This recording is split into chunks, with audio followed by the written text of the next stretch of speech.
Argentina എന്ന രാജ്യം ഓർക്കുമ്പോൾ ഓർമ്മയിലേക്ക് കടന്നു വരുന്നത് കിരീടമില്ലാത്ത രാജ്യത്തെയും അവരുടെ രാജകുമാരനെയുമാണ്. അതെ, നിർഭാഗ്യം നിരന്തരം വേട്ടയാടിയ ഒരു രാജകുമാരന്റെ കഥ. അതിൽ വെച്ച് ഇന്നും മറക്കാൻ കഴിയാത്തത് 2014 വേൾഡ് കപ്പാണ്. ക്വാർട്ടറിൽ ചുവന്ന ചകുത്താന്മാരായ ബെൽജിയത്തെയും സെമി ഫൈനലിൽ റെഡീമർ കുന്നിലെ ദൈവങ്ങളെ സാക്ഷിയാക്കി നെതർലൻഡ്സിനെയും കീഴ്പ്പെടുത്തി അവർ സ്വപ്നതുല്യമായ ഫൈനലിലേക്ക്. അവിടെ നേരിടാനുള്ളത് ശക്തരായ ജർമ്മനിയെയായിരുന്നു. അർജന്റീനയും ജർമ്മനിയും ഇഞ്ചോടിഞ്ച് പോരാടിയ മത്സരം റെഗുലർ ടൈം അവസാനിച്ച് ഇഞ്ചുറി ടൈമിലേക്ക്.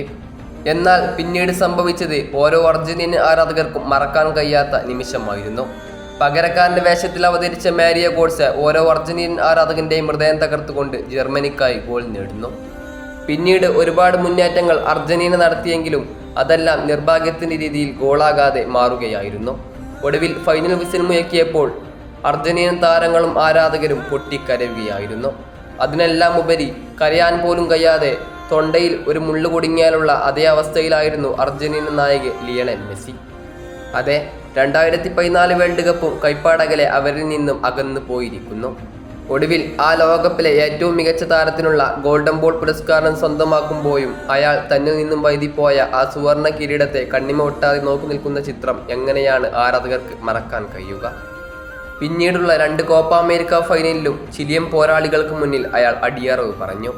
ഒടുവിൽ കുറ്റബോധം താങ്ങാനാവാതെ ലയണൽ മെസ്സി ഫുട്ബോളിൽ നിന്നും വിരമിക്കൽ പ്രഖ്യാപനം നടത്തി. ഏതൊരു ആരാധകന്റെയും ഹൃദയം തകർത്ത ഒരു വിടവാങ്ങലായിരുന്നു അത്. എന്നാൽ പലരുടെയും നിർബന്ധം കാരണം അയാൾ ഫുട്ബോളിലേക്ക് തിരിച്ചു വന്നു. അർജന്റീനയ്ക്ക് റഷ്യൻ ടിക്കറ്റ് നേടണമെങ്കിൽ എക്വഡോർ മലകൾ താണ്ടണമായിരുന്നു. അന്ന് കാൽപന്ത് ലോകം സാക്ഷിയായത് സമകാലിക ഫുട്ബോൾ ചരിത്രത്തിലെ ഏറ്റവും മികച്ച രക്ഷാപ്രവർത്തനത്തിനായിരുന്നു. ആ മത്സരത്തിൽ ഹാട്രിക് നേടിക്കൊണ്ട് ലിയണൽ മെസ്സി തന്റെ തിരിച്ചുവരവ് രാജകീയമാക്കി. പിന്നീട് നടന്ന റഷ്യൻ ലോകകപ്പും ഒരു തീരാ ദുഃഖമായി മാറി. അങ്ങനെയാണ് 2021 വർഷം കടന്നു വരുന്നത്.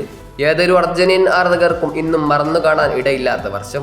കോപ്പ അമേരിക്കയുടെ ഫൈനലിൽ ചിരവരികളായ ബ്രസീലായിരുന്നു അർജന്റീനയുടെ എതിരാളികൾ. കളിയുടെ തുടക്കത്തിൽ ആൽബി സെലസ്റ്റുകളുടെ മാലാക ഏഞ്ചൽ ഡി മരിയ അവർക്ക് വേണ്ടി അവതരിച്ചു. ഒടുവിൽ തങ്ങളെ കണ്ണീർ കുടിപ്പിച്ച അതേ മാറക്കാടിന് മണ്ണിൽ ചിരവരികളായ ബ്രസീലിനെ പരാജയപ്പെടുത്തി 28 വർഷത്തെ കാത്തിരിപ്പിന് അറുതി വരുത്തി ആൽബി സെലസ്റ്റുകൾ കോപ്പ അമേരിക്ക ജേതാവായി മാറി. അർജന്റീനൻ താരങ്ങളും ലയണൽ മെസ്സി എന്ന നായകനും ആനന്ദ കണ്ണീരൊഴുക്കി. അയാൾ നിലത്തേക്ക് മുട്ടുകുത്തി തന്റെ ഇരുകരങ്ങളും മേൽപോട്ടുയർത്തി ദൈവത്തോട് സ്തുതിച്ചു. അതോടെ തന്റെ രാജ്യത്തിനായി ആദ്യത്തെ അന്താരാഷ്ട്ര മാച്ച് ട്രോഫിയും അയാൾ സ്വന്തമാക്കി. തീർന്നില്ല, എന്നാൽ പിന്നീട് നടന്നതെല്ലാം ചരിത്രമായിരുന്നു. നേടേണ്ടതെല്ലാം നേടിയിട്ടും അയാളിൽ നിന്നും വിട്ടകന്നതും ആ കനക കിരീടമായിരുന്നു. ഖത്തറിൽ അതിനു അറുതി വരുത്തുമെന്ന് ലോകം മുഴുവൻ ഉറച്ചു വിശ്വസിച്ചു. എന്നാൽ ആദ്യ മത്സരം തന്നെ ദുർബലരായ സൗദി അറേബ്യയോട് പരാജയപ്പെട്ടപ്പോൾ അയാൾ എല്ലാവർക്കും ഒരു പരിഹാസ കഥാപാത്രമായി മാറി. തന്നെ കണ്ണീര് കുടിപ്പിച്ച അതേ ലുസൈലിന്റെ മണ്ണിൽ വെച്ച് തന്നെ അയാൾ ആ കനക കിരീടം ഉയർത്തി. ഖത്തറിലെ രാജാവും ഫിഫ പ്രസിഡന്റും ചേർന്ന് ഖത്തറിലെ പുതിയ അമീറിന് തങ്കകസവിനാലുള്ള വിസ്തുമണിഞ്ഞ് കിരീടമണിയിച്ചു. എന്ത് മനോഹരമായ യാത്രയാണല്ലേ! താൻ നേരിട്ട പരിഹാസങ്ങൾക്കും കുത്തുവാക്കുകൾക്കും എത്ര മനോഹരമായിട്ടാണ് അയാൾ മറുപടി നൽകിയത്. ഇന്നിതാ 2024 കോപ്പ അമേരിക്കയും ലയണൽ മെസ്സിയും അർജന്റീനയും സ്വന്തമാക്കിയിരിക്കുന്നു. അന്ന് കിരീടമില്ലാത്തവനെന്ന് പരിഹാസങ്ങൾ കേട്ട ആ മനുഷ്യൻ ഇന്നിതാ കിരീടങ്ങളുടെ രാജാവായി മാറിയിരിക്കുന്നു. ക്ലബിനായി എല്ലാം നേടിയിട്ടും ഒരു അന്താരാഷ്ട്ര കിരീടം പോലും തൻ്റെ രാജ്യത്തിനായി നേടാത്തവനെന്ന ലേബലിൽ അയാളെ പരിഹസിച്ചവർ ഇന്നൊന്ന് ഓർക്കുക. ഇന്ന് ആ മനുഷ്യൻ 4 അന്താരാഷ്ട്ര ട്രോഫികളാണ് സ്വന്തമാക്കിയിട്ടുള്ളത്. ഉയർത്തെഴുന്നേൽപ്പിനേക്കാൾ സൗന്ദര്യം മറ്റെന്തിനാണുള്ളത്? വീണിടത്തു നിന്നും എഴുന്നേറ്റ് വന്ന് പൊരുതുന്നതിനേക്കാൾ മഹത്തരമായ കാഴ്ച മറ്റെന്താണ്?